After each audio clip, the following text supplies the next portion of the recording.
Cambodia. Kemboja? Pelajaran tu penting Kemboja. Untuk masa depan awak juga. Teacher pernah tak makan 2-3 hari?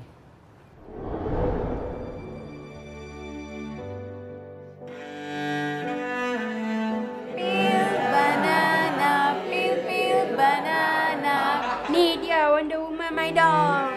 Oh, dia my dog. Aurat kau tu tutup macam mana? Malulah sikit. Awak Wonder Woman tak boleh pakai tudung bawah ke? Zahab. Assalamualaikum warahmatullahi ta'ala wabarakatuh dan salam sejahtera. Tujuan saya dan kumpulan saya adalah ingin membuat ulasan mengenai isu perpaduan nasional berdasarkan filem Adiwiraku. Secara terperinci lagi adalah objektif kami untuk mengenal pasti isu perpaduan yang terdapat dalam filem Adiwiraku. Yang kedua adalah menerangkan isu perpaduan di dalam filem Adiwiraku. Dan yang terakhir sekali adalah memberi cadangan dan baharu terhadap isu perpaduan yang diterangkan. Sinopsis cerita Adiwiraku ni adalah berdasarkan dari kisah benar, di mana filem Adiwiraku mengisahkan pengorbanan dan perjuangan seorang guru yang berbangsa India yang merupakan guru bahasa Inggeris yang bernama Cherry and Fernando, yang dilakukan oleh Krishnasamy, telah dihantar bertugas di sebuah sekolah luar bandar iaitu SMK Pinang Tunggal di Sungai Petani, Kedah. Beliau berkhidmat selama 3 tahun dan pelbagai kerenah pelajar di sekolah tersebut yang dihadapi olehnya. Tiba tahun ketiga, hadirnya seorang lagi guru bahasa Inggeris yang berbangsa Cina bernama Constant, di mana dilakukan oleh Xavier Fong. Suatu hari, pengetua SMK Pinang Tunggal mengarahkan Cikgu Cherry mencari seramai 35 orang pelajar untuk menyertai pertandingan choral speaking peringkat daerah. Tidak lupa juga Cikgu Constant yang banyak membantu Cikgu Cherry untuk menjayakan penyertaan itu. Walaupun pelbagai cabaran yang dihadapi oleh mereka, dua orang guru bahasa Inggeris tersebut tidak berputus asa untuk menyempurnakan kumpulan choir SMK Pinang Tunggal. Akhirnya kumpulan choir tersebut telah menang dalam pertandingan choral speaking.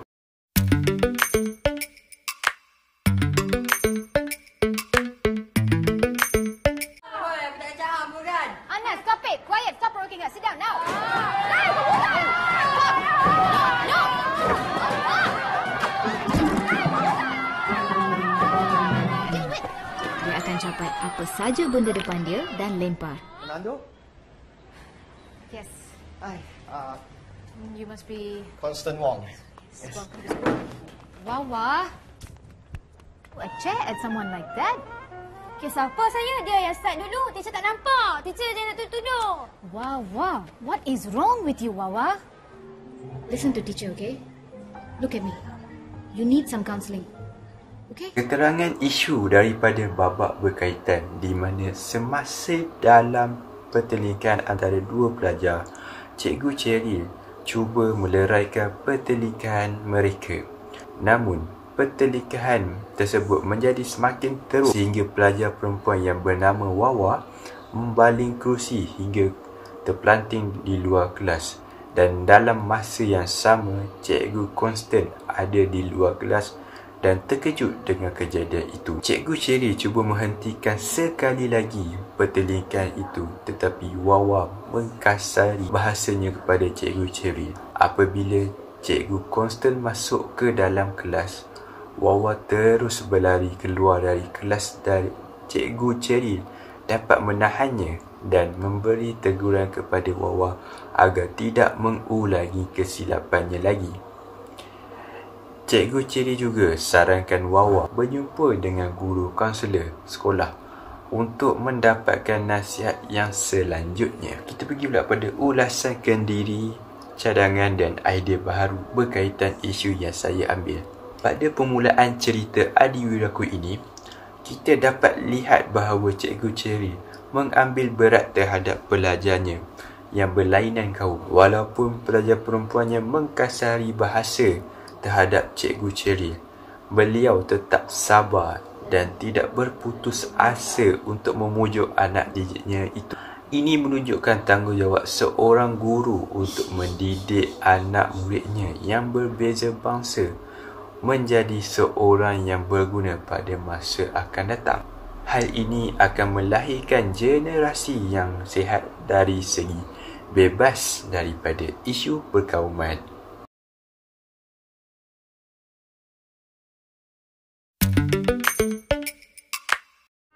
Ajwat, Feel I don't want to join anymore. because? No, because just don't want. Well, I didn't expect these reasons from Sesbania. Do you know what you're going to be missing, Ajwat? I don't care, I want out. Awak, teacher ingat je kena kami semua. Saya dah buka skrip dia, teacher. This is not trusting us, just being suspicious.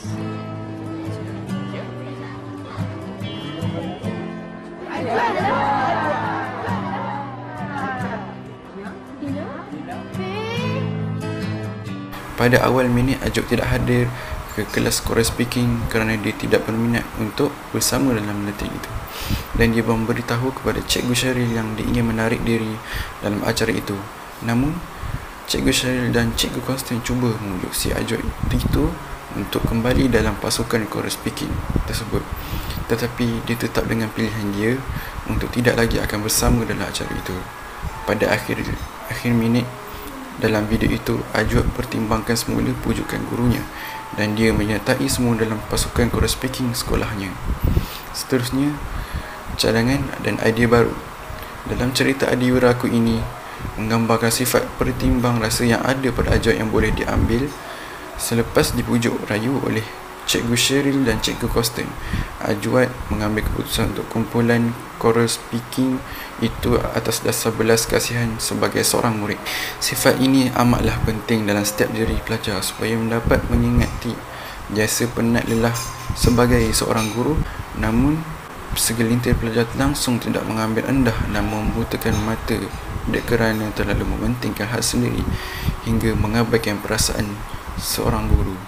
Oleh hal yang demikian, sifat ini menunjukkan bahawa boleh meningkatkan perpaduan antara kaum. Sikap bertimbang rasa seperti Ajwat haruslah dijadikan contoh teladan yang baik bagi setiap pelajar supaya dapat melahirkan seorang insan yang rabbani yang diredai Allah agar sentiasa jasa yang dibalas dapat memberi berkat dalam hidup masyarakat. Sebagai pihak sekolah yang prihatin terhadap pelajarnya, perlulah mengadakan ceramah yang bermotivasi tinggi yang boleh memberi inspirasi kepada pelajar supaya mereka tergerak hati untuk berubah. Hal ini supaya mereka dapat memahami segala penat lelah sebagai seorang guru biarpun berlainan bangsa agar dapat bersatu padu bekerja sama antara satu sama lain. May I talk to you? Yes, Kyrie. What do you want to talk about? Can I join chorus speaking team? Kyrie. You know, it's very difficult for teachers. Kan? Tu tak boleh, ni tak boleh. Ni sebab saya ada bateri kan? Ada seorang pun fikir saya. Saya pun tanya jadi macam biasa kat teacher. Hari ni, teacher will get your parents' approval. Okay? But if your ibu bapa setuju, then you can come for practice. Saya janji dengan semua bateri power saya, teacher. Pada awal cerita ini, ramai pelajar menarik diri dalam pasukan chorus speaking kerana tidak berminat untuk menyertai dalam acara tersebut. Selepas pada isu tersebut, seorang murid yang bernama Khairi berminat untuk menyertai pasukan chorus speaking. Lalu dia berjumpa dengan Cikgu Cheryl untuk meminta izin kepadanya. Namun, Cikgu Cheryl tidak membenarkan Khairi, iaitu muridnya, untuk menyertai pasukan itu. Tetapi setelah rayuan dibuat oleh Khairi, Cikgu Cheryl membenarkan dia untuk bersama dalam pasukan tersebut. Cadangan dan idea baru dalam hal ini bukan semua pelajar ada sifat keberanian dalam diri mereka, namun hanya segelintir sahaja kerana malu, takut dan sebagainya. Hal ini menyebabkan tidak ramai pelajar yang boleh ceburi bakatnya dalam apa jua bidang yang diminati. Tak berani inilah yang perlu dititik beratkan dalam setiap diri pelajar supaya mereka hidup dengan cara sendiri tanpa menghiraukan kata-kata atau celaan daripada orang lain. Bahkan dapat menjadi seorang pelajar yang yakin. Idea baru, pihak sekolah perlulah mengadakan kempen keberanian dengan melibatkan semua pelajar supaya mereka dapat belajar menjadi berani dengan mengikuti pelajar tercontoh dalam pelbagai bangsa lain. Dalam hal ini dapat memberikan pengaruh yang baik ataupun bagus dan setiap sisi pelajar tidak mengikut bangsa ataupun agama. Ya, hello. Hi, registration? Right, pernah datang sini? Tak pernah. Ya, hari pertama saya mengajarnya. Susah nak didekati. Rupanya, dia menyimpan rahsia yang... Alia binti Abdullah, silakan masuk. I'll wait for you outside. How much you need? We have 85. It's 125. Yeah.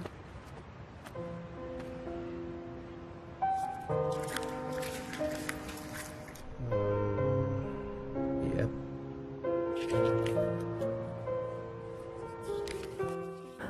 Pada minit ke-49.54 minit 49.54 ni, babak ini mengisahkan tentang cikgu-cikgu yang berbahasa India dan Cina. Mereka telah membantu pelajar yang berbangsa Melayu tanpa menyentuh isu perkauman. Mereka membantu pelajar tersebut yang sakit pergi ke klinik swasta untuk dirawat, di mana pelajar itu telah didera oleh ibunya yang sakit mental.